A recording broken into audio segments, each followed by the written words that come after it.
Yeah, man. It's ultimately in ignorance that refuses to budge. In ignorance with an excuse. You know what I'm saying? Yeah, we could say it like that. You know, and I have a and that's why I always have to compare the devil in the Bible to us. Basically, when you look at the devil in the Bible, when he was in heaven, he was one that wore all these had on had on all these jewels. He was the most beautiful angel. He was the angel of music. You know what I'm saying? Very much of this guy's character sounds like black people. You know what I'm saying? And uh, I have to ask a question on: did the devil even kill anybody in the Bible? You know what I'm saying? Like Cain and Abel. In Cain and Abel, it doesn't say that Satan got into anybody and the shit happened. It say Cain did the shit to Abel, or however the fucking shit happened. Or Abel killed Cain, whatever. You know what I'm saying?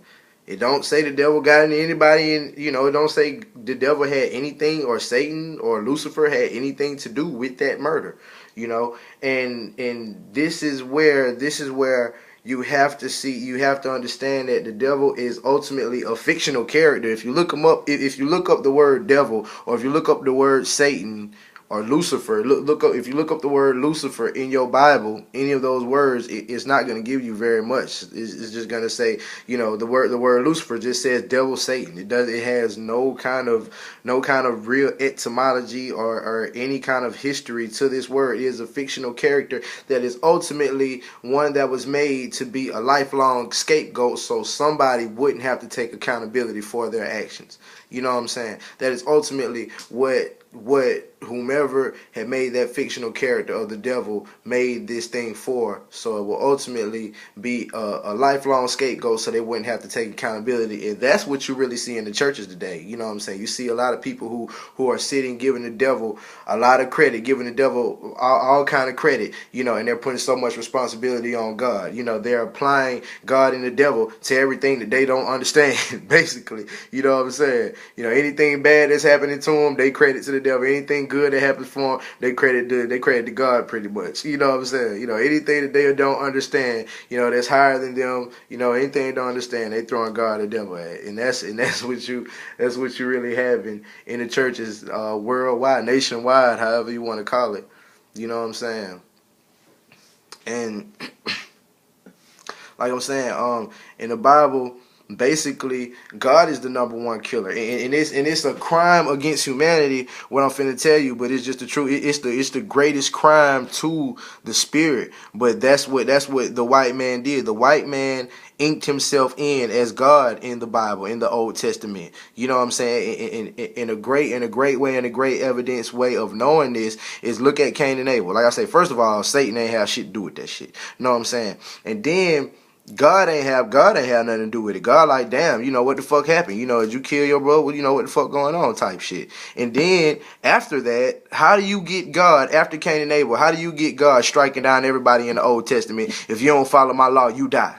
You know what I'm saying? If you don't follow my law, you die. Because that is the white man. Because that is the white man's God. And that is the white man that was striking everybody down. If they ain't follow his law, if you don't follow my law, you die. Who was the only one through history that was burning people at the stake if you didn't believe in my God, if you didn't believe in their God? You know what I'm saying? That was only white people. There is no recorded history of any people in the world who are killing people based on, if you don't believe if you don't believe what I believe.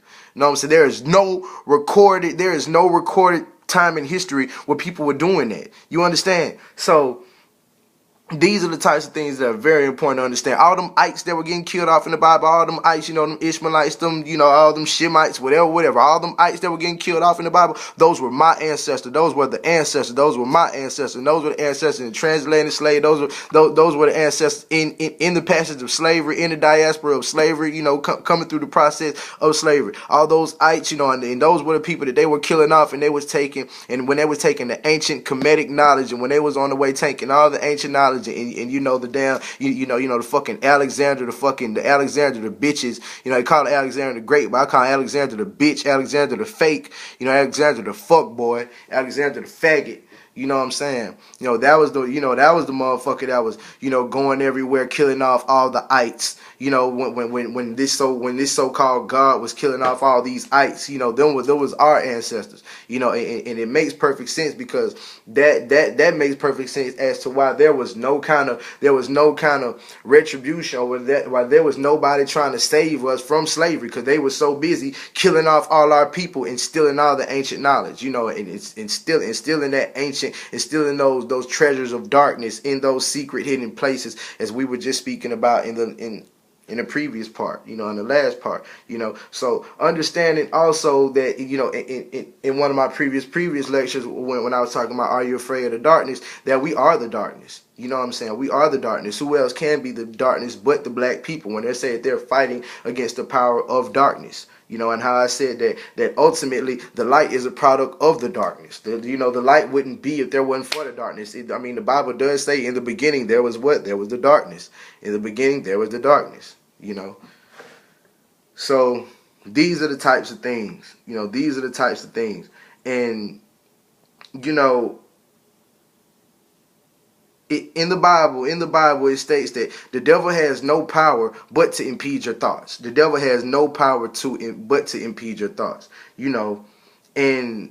And this basically goes back to what Jesus was saying, as when he said that my people are destroyed for a lack of knowledge. So the greatest quest that this devil would go on is to impede your thoughts. Now, for us we have to understand that, to what is thought? People, now a recurring theme of this thing is thought. Now, this is very important. Now, what is thought? In school, and this shows you that we're not very educated as we really believe, and that's going to be another lecture that I have coming up on the education myth. But in your schools, and in none of these schools, from elementary school to college, that's something that is not thoroughly analyzed. What is thought? Well, and if it is in a psychology class, it's pathetic that is in a psychology class, as opposed to just a basic elementary school class, a basic first grade class. What is thought? What is thought? What is learning? And thought is actually your direct conversation with God. Thought is ultimately not even ours.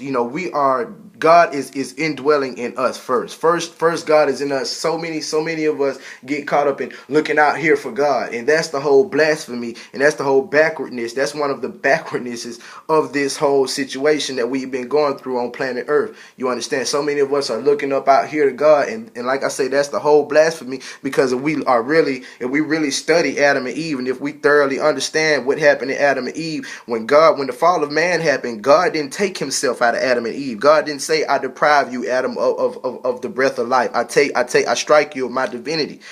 God just made it harder for them. You're going to have to earn from the sweat of your brow. Damn it, you're going to have to have birth. You know what I'm saying?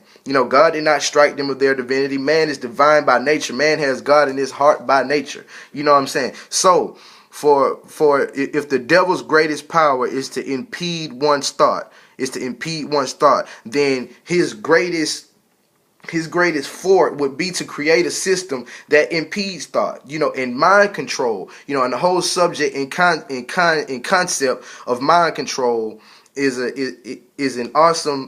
awesome evidence and great evidence to America being a grand devil, because the whole concept of mind control is to control one's thought process and to control the responses of one individual.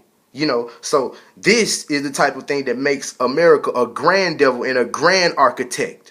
A grand devil and a grand architect. And so therefore, when you attempt to disturb or corrupt or cause a deficiency in one's thought process, this is what you call, and this is a devil.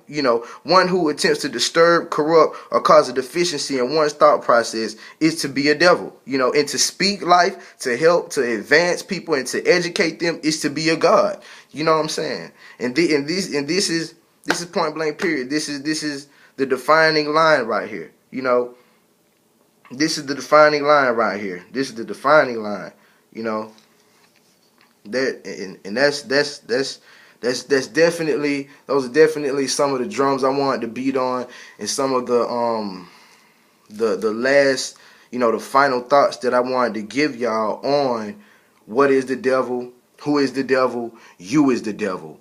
And the devil is the ego, the presumed self, not understanding that all of us are one. You know what I'm saying? All these egos and she-goes and nobody caring about where we go. You know what I'm saying? It's all about where we go and what we doing. You know what I'm saying? There's not, it's not just me, and it's not even that I'm that damn smart. You know what I'm saying? It's that I just give a fuck more. I just care more. You know what I'm saying? I just care more. You know? And I can guarantee you, out of 99.9% of the viewers, that is what the truth is. It's not that I'm really just smart. It's just that I really care, and y'all don't give a fuck. Y'all really don't care about this shit. Y'all just don't give a fuck. That's all it really is. I care, and I thoroughly analyze. Shit. We have to thoroughly analyze things before we put it behind us. You can't put nothing behind you until you put it in front of you and you thoroughly analyze it, and you really get to see what's going on and connect the dots, man. You know what I'm saying? You know, we have to let that computer do its good old job, man. And we can't stop it from doing its job and doing all the work it does, because this is God's work. You understand? You know. That is your daily, your thoughts are your daily conversation with God. Your indwelling conversation with God. As I said, when the fall of man happened, God did not strike them of their divinity. God did not take himself out of Adam and Eve.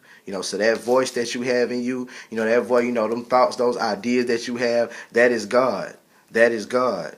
You know what I'm saying? And the greatest feat would be for the devil to interrupt that godly, that man indwelling conversation with God, to interrupt, that natural conversation, and to corrupt that, and to corrupt that relationship, with man and his indwelling self, and to corrupt that relationship with, with external, with external propaganda, with propaganda in external images, in external images, and all kind of bullshit. And entertainment, and fixed perceptions. So my last question, I just like to leave y'all with my question of, my final thought of, if Christ said, back to what Christ said, if Christ said that our people are destroyed for a lack of knowledge, basically our people are destroyed for ignorance, you know what I'm saying, are destroyed based upon ignorance, then what would it make planet Earth if this is a place that people actually live by the saying ignorance is bliss? If we actually live in a place where people say ignorance is happiness,